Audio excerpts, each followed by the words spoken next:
Atos dos Apóstolos, capítulo 56. Pátimos. Mais de meio século havia passado, desde a organização da Igreja Cristã. Durante esse tempo, a mensagem do Evangelho tinha sofrido constante oposição. Seus inimigos jamais afrouxaram os esforços e, afinal, alcançaram êxito em arregimentar o poder do imperador romano contra os cristãos. Na terrível perseguição que se seguiu, o apóstolo João muito fez para confirmar e fortalecer a fé dos crentes. Ele deu um testemunho que seus adversários não puderam controverter e que ajudou seus irmãos a enfrentar com lealdade e coragem as provas que lhes sobrevieram. Quando a fé dos cristãos lhes parecia vacilar sob a feroz oposição que eram forçados a enfrentar, o velho e provado servo de Jesus lhes repetia com poder e eloquência a história do Salvador crucificado e ressurgido. Mantinha firmemente a fé e de seus lábios brotava sempre a mesma alegre mensagem. O que era desde o princípio, o que ouvimos, o que vimos com os nossos olhos, o que temos contemplado e as nossas mãos tocaram da palavra da vida, o que vimos e ouvimos, isso vos anunciamos. 1 João capítulo 1, versos 1 a 3. João alcançou avançada idade, testemunhou a destruição de Jerusalém e a ruína do majestoso templo. Último sobrevivente dos discípulos que haviam privado intimamente com o Senhor, sua mensagem teve grande influência em estabelecer o fato de que Jesus é o Messias, o Redentor do mundo. Ninguém poderia duvidar de sua sinceridade, e através de seus ensinos, muitos foram levados a deixar a incredulidade. Os príncipes dos judeus encheram-se de ódio atroz contra João por sua inamomível fidelidade à causa de Cristo. Declararam que de nada valeriam seus esforços contra os cristãos enquanto o testemunho de João soasse aos ouvidos do povo. Para que os milagres e ensinos de Cristo fossem esquecidos, a voz da ousada testemunha teria de ser silenciada. João foi, por conseguinte, convocado a Roma para ser julgado por sua fé. Ali, perante as autoridades, as doutrinas do apóstolo foram deturpadas. Falsas testemunhas acusaram-no de ensinar sediciosas heresias. Por essas acusações, esperavam seus inimigos levar em breve o discípulo à morte. João respondeu por si de maneira clara e convincente, e com tal simplicidade e candura que suas palavras tiveram efeito poderoso. Seus ouvintes ficaram atônitos com sua sabedoria e eloquência. Porém, quanto mais convincente era seu testemunho, mais profundo o ódio de seus opositores. O imperador Domiciano estava cheio de ira. Não podia contrafazer as razões do fiel advogado de Cristo, nem disputar o poder que lhe acompanhava à exposição da verdade. Determinou, contudo, fazer silenciar sua voz. João foi lançado dentro de um caldeirão de óleo fervente. Mas o Senhor preservou a vida de seu fiel servo, da mesma maneira como preservara a dos 3 hebreus na fornalha ardente. Ao serem pronunciadas as palavras, assim pereçam todos os que creem nesse enganador, Jesus Cristo de Nazaré, João declarou: Meu mestre se submeteu pacientemente a tudo quanto Satanás e seus anjos puderam inventar para humilhá-lo e torturá-lo.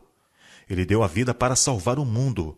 Considero uma honra o ser-me permitido sofrer por seu amor. Sou um homem pecador e fraco. Cristo era santo, inocente, incontaminado. Não pecou, não se achou engano em sua boca.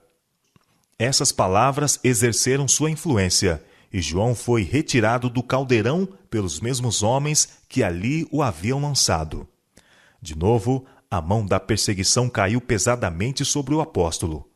Por decreto do imperador, foi João banido para a ilha de Pátimos, condenado por causa da palavra de Deus e pelo testemunho de Jesus Cristo.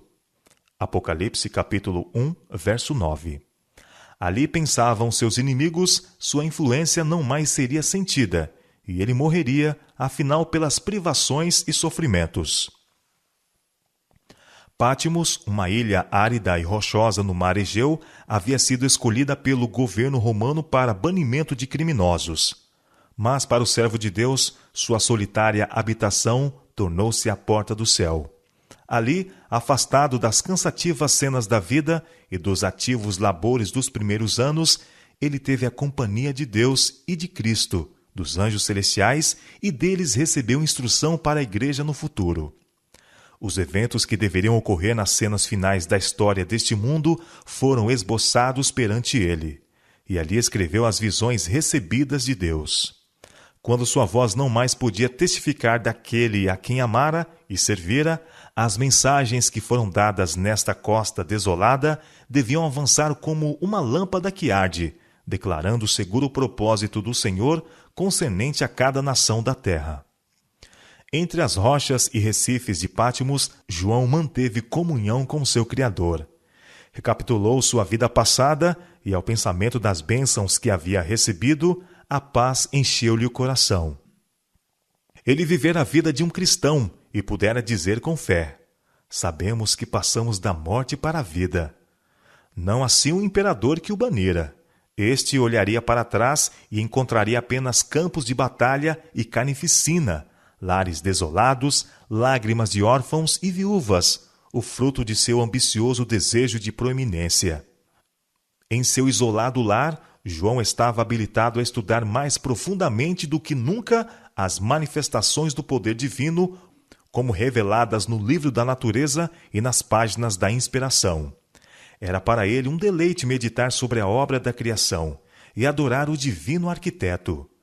Em anos anteriores, seus olhos tinham se deleitado na contemplação dos morros cobertos de florestas, dos verdes vales e frutíferas planícies, e nas belezas da natureza sempre deleitara em considerar a sabedoria e a habilidade do Criador.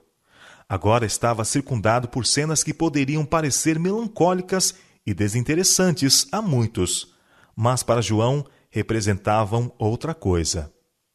Embora o cenário que rodeava fosse desolado e árido, o céu azul que o cobria era tão luminoso e belo como o sol de sua amada Jerusalém. Nas rochas rudes e ermos, nos mistérios dos abismos, nas glórias do firmamento, lia ele importantes lições. Tudo trazia mensagens do poder e glória de Deus. Em tudo ao seu redor via o apóstolo testemunhas do dilúvio que inundara a terra, porque seus habitantes se aventuraram a transgredir a lei de Deus.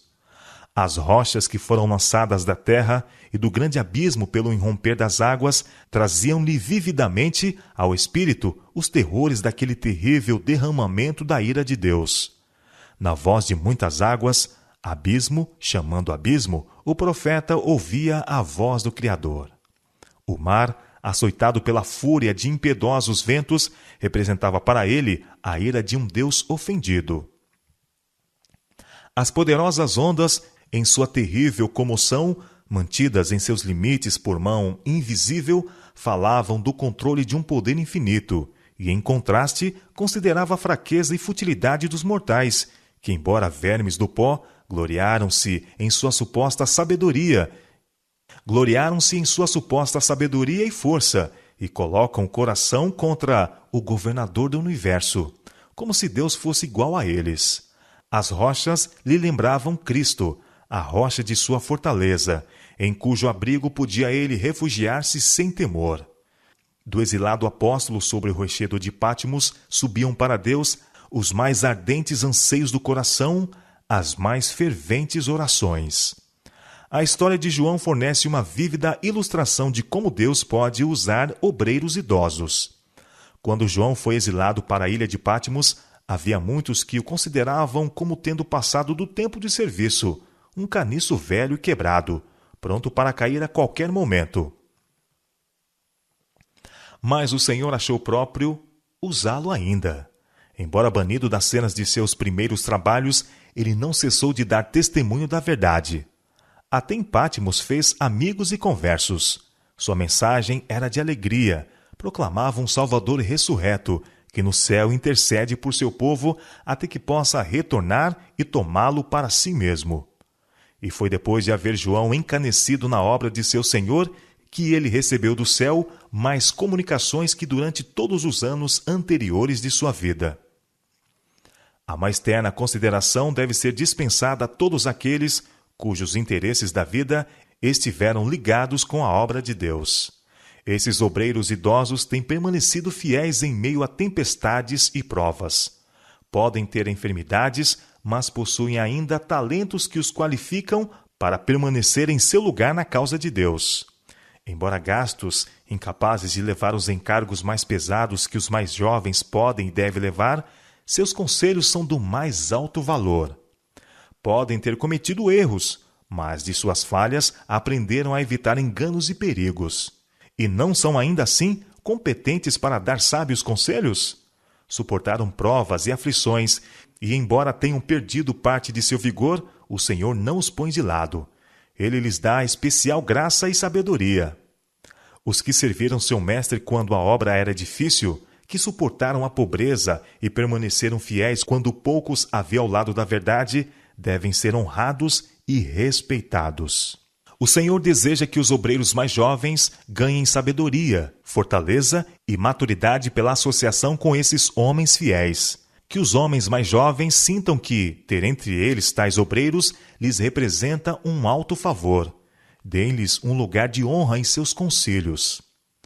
Quando os que gastaram a vida no serviço de Cristo se aproximam do fim do seu ministério terrestre, são impressionados pelo Espírito Santo a contar as experiências que tiveram em relação com a obra de Deus. O relato de seu maravilhoso trato com seu povo, de sua grande bondade em livrá-los das provas, deveria ser repetido aos recém-vindos à fé. Deus deseja que os velhos e provados obreiros permaneçam em seus lugares, fazendo sua parte para livrar homens e mulheres de serem varridos pela poderosa corrente do mal. E deseja que conservem a armadura até que lhes ordene depô-la. Na experiência do apóstolo João sob a perseguição, há para o cristão uma lição de maravilhosa fortaleza e conforto. Deus não impede a trama dos ímpios, mas faz com que suas armadilhas contribuam para o bem daqueles que em prova e conflito mantém sua fé e lealdade. Não raro, o obreiro do Evangelho efetua sua obra em meio a tempestades de perseguições, oposição atroz e acusações injustas. Em tais ocasiões, lembre-se ele de que a experiência da fornalha da prova e da aflição paga todos os pesares de seu preço. Assim traz Deus seus filhos para perto de si, para que lhes possa mostrar sua força e a fraqueza deles. Ele os ensina a se apoiarem nele. Dessa forma, prepara-os para enfrentar as emergências, ocupar posições de responsabilidades e realizar o grande propósito para o que lhes foram dadas as faculdades. Em todas as épocas, as testemunhas designadas por Deus se têm exposto às perseguições e ao desprezo por amor à verdade. José foi caluniado e perseguido por haver preservado sua virtude e integridade. Davi, o mensageiro escolhido de Deus, foi caçado como um animal feroz por seus inimigos. Daniel foi lançado na cova dos leões por ser leal ao seu concerto com o céu. Jó foi destituído de suas posses terrestres e ferido no corpo de tal maneira que o desprezaram os próprios parentes e amigos. Contudo, manteve sua integridade. Jeremias não pôde ser impedido de falar as palavras que Deus lhe ordenara, e seu testemunho de tal maneira enfureceu o rei e os príncipes que o atiraram num poço asqueroso. Estevão foi apedrejado por haver pregado a Cristo, e este crucificado. Paulo foi encarcerado, açoitado, apedrejado e finalmente entregue à morte por ter sido fiel mensageiro de Deus aos gentios. E João foi banido para a ilha de Patmos, por causa da palavra de Deus e pelo testemunho de Jesus Cristo. Esses exemplos de humana firmeza dão testemunho da fidelidade das promessas de Deus, de sua permanente presença e mantenedora graça.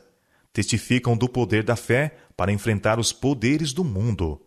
É obra de fé repousar em Deus na hora mais escura, sentir, embora dolorosamente provado e sacudido pela tempestade, que nosso Pai está ao leme. Somente os olhos da fé podem ver para além das coisas temporais e apreciar com acerto o valor das riquezas eternas. Jesus não oferece a seus seguidores a esperança de alcançar glórias e riquezas terrestres, de viver uma vida livre de provações. Ao contrário, chama-os para segui-lo no caminho da abnegação e ignominia. Aquele que veio para redimir o mundo sofreu a oposição das arregimentadas forças do mal. Numa impiedosa confederação, homens e anjos maus se aliaram contra o príncipe da paz. Cada um de seus atos e palavras revelava divina compaixão, e sua desconformidade com o mundo provocou a mais dura hostilidade. Assim será com todos os que dispuserem a viver piamente em Cristo Jesus. A perseguição e o descrédito esperam todos os que estiverem cheios do Espírito de Cristo. O tipo de perseguição muda com o tempo, mas o princípio, o Espírito que anima, é o mesmo que tem dado a morte aos escolhidos do Senhor desde os dias de Abel. Em todas as épocas, Satanás tem perseguido o povo de Deus. Tem-no torturado e lhe dado a morte, porém tornaram-se eles conquistadores ao morrer. Deram testemunho do poder de alguém que é mais forte que Satanás. Podem os ímpios torturar e matar o corpo, mas não podem tocar a vida que está escondida com Cristo em Deus. Podem encerrar homens e mulheres nas prisões, mas não lhes podem encerrar o espírito. Mediante provas e perseguições, a glória, o caráter de Deus se revela em seus escolhidos. Os crentes em Cristo, odiados e perseguidos pelo mundo, são educados e disciplinados na escola de Cristo. Na terra, andam em caminhos estreitos, são purificados na fornalha da aflição. Seguem a Cristo através de penosos conflitos, suportam a abnegação e passam por amargos desapontamentos. Mas deste modo aprendem o que significam a culpa e os ais do pecado, e olham para ele com repulsa. Tendo sido participantes das aflições de Cristo, podem contemplar a glória além da obscuridade, dizendo: tenho por certo que as aflições deste tempo presente não são para comparar com a glória que em nós há de ser revelada. Romanos capítulo 8, verso 18.